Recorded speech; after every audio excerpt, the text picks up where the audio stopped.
This is my croton. This is my croton plant called Croton. And she's kind of the subject of today's video because a few months ago she was pretty tall, but she was a little sparse and we wanted her to be bushier. We wanted her to be more abundant.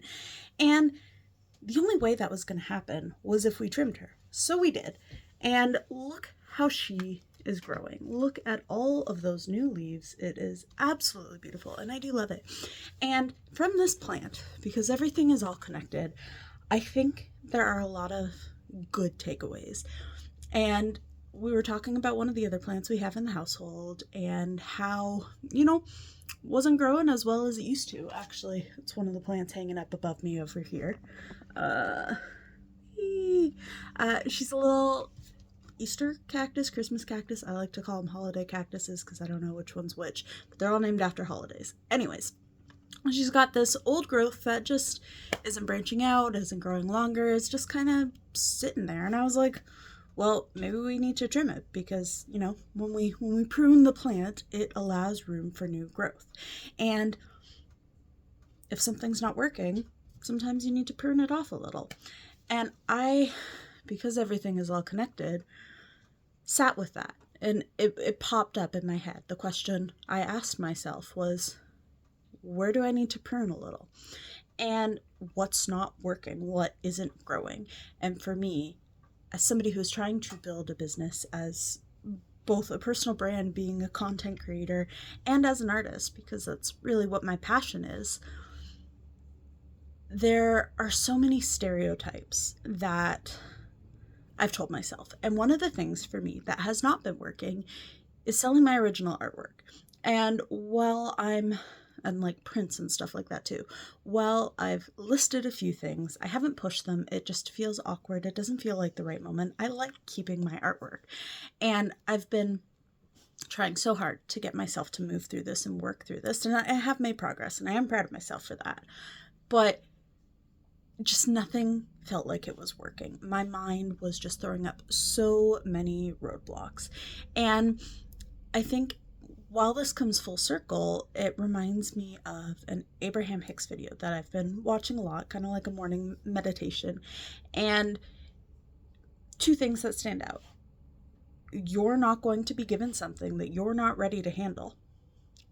And if it's meant for you, it's going to work out.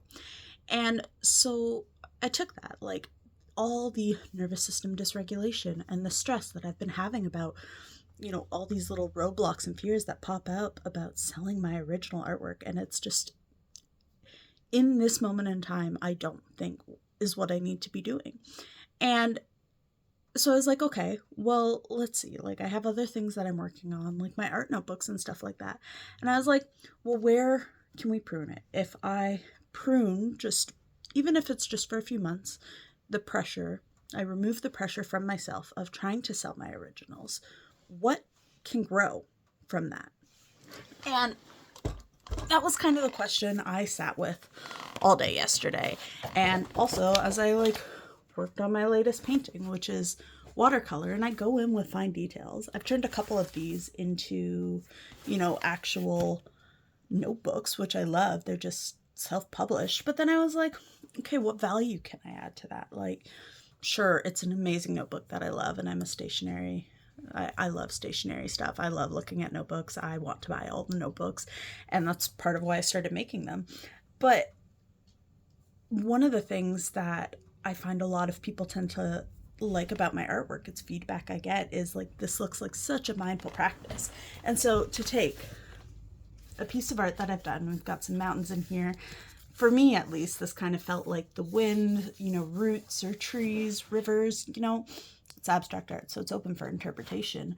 But while I add in a lot of fine detail pen work, sorry, I've got portrait mode on, so it's not showing up very well. I'll tag an Instagram post below where I've actually shared more in depth on this. But while I've added a lot, there's always more that can be added to these paintings. And so in the same wavelength of talking about pruning the things from my business that I'm trying to force myself to do, that I'm just really it was a moment in not fully listening to my intuition that selling originals as of right now isn't really what I need to be focused on. On the heels of that thought came the thought, well, what if you sell your artwork as notebooks specifically meant to doodle on? Because I loved doodling on notebooks as a kid. I have notebook covers that I specifically got just blank so I could doodle on them or cover them in stickers, and that brings me joy. So what if the value I bring is, yes, my art on the covers, yes, it's still getting the art that I love creating and I put so much emotion and magic and energy into, but it also leaves the room for creativity, because sure, it could be a finished notebook just as is, but what if that notebook was then advertised as, hey, yeah, I doodled on this, but you can make it your own and you can doodle too. Like, there's lots of little parts in here where I'd totally just make them into monster faces because they seem like cute little abstracty shapes that could be monsters, or I can cover it in more doodles.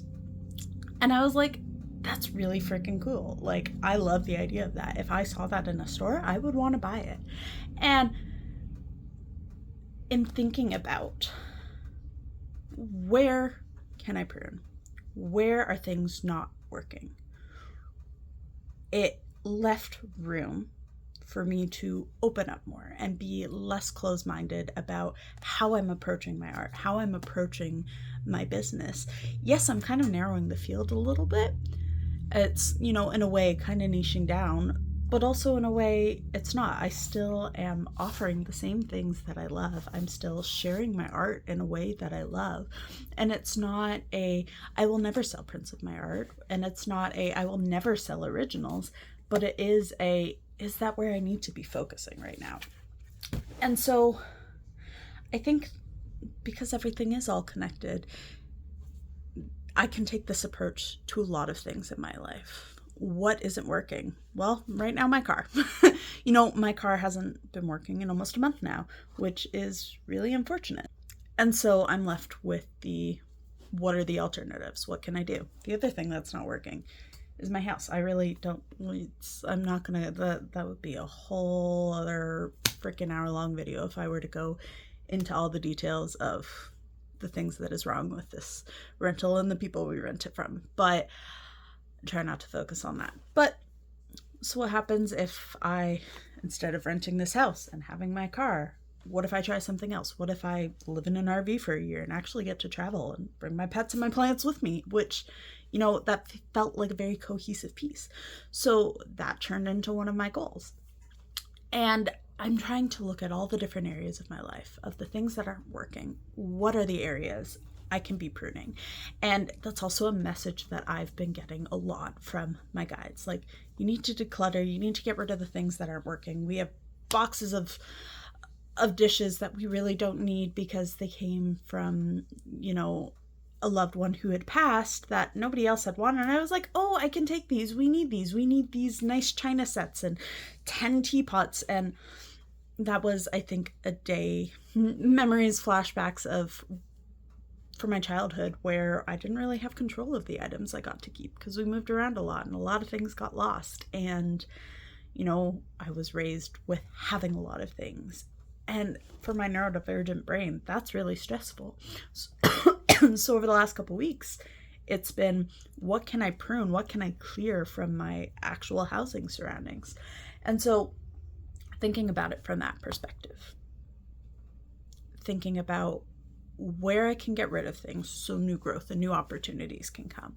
And the more I do that, the more I see, the more ideas I have, the easier things feel like they are flowing.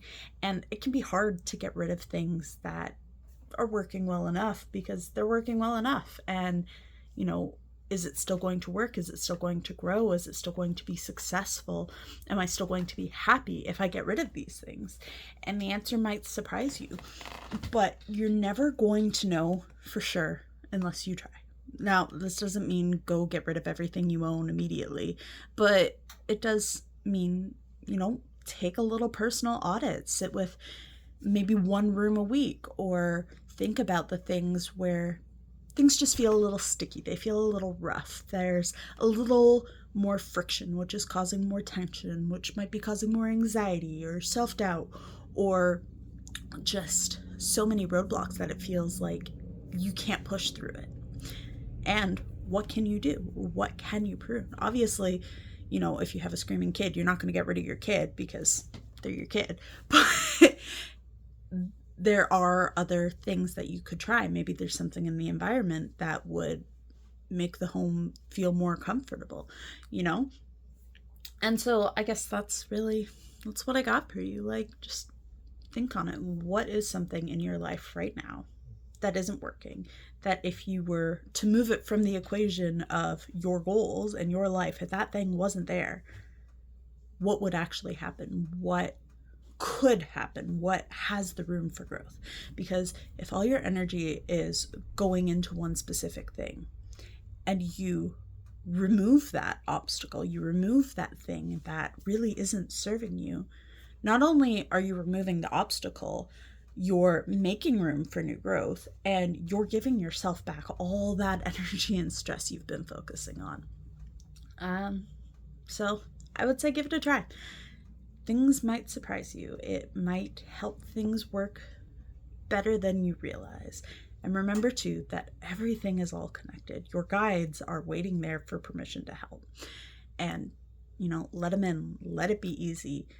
Ask them to help show you what isn't working, and trust the answer you're getting. It doesn't mean you have to be impulsive and act on it right away, but it can mean that you can start thinking of ulteriors. You can start thinking of what might grow if that obstacle wasn't there. And, a few months from now, you might have a gorgeous blooming bush of a crouton named Croton. Croton named Crouton. I get them mixed up. Anyways, I hope you have a wonderful day, and I really hope this helped. I would love to hear what it is you're thinking about pruning from your current circumstances. And also, if you found this helpful, please subscribe, because, I am out here working on building a business for myself and helping support creative, neurodivergent, and, witchy people like myself. Yeah, I appreciate you. Thank you for being here, and I hope you have an amazing day.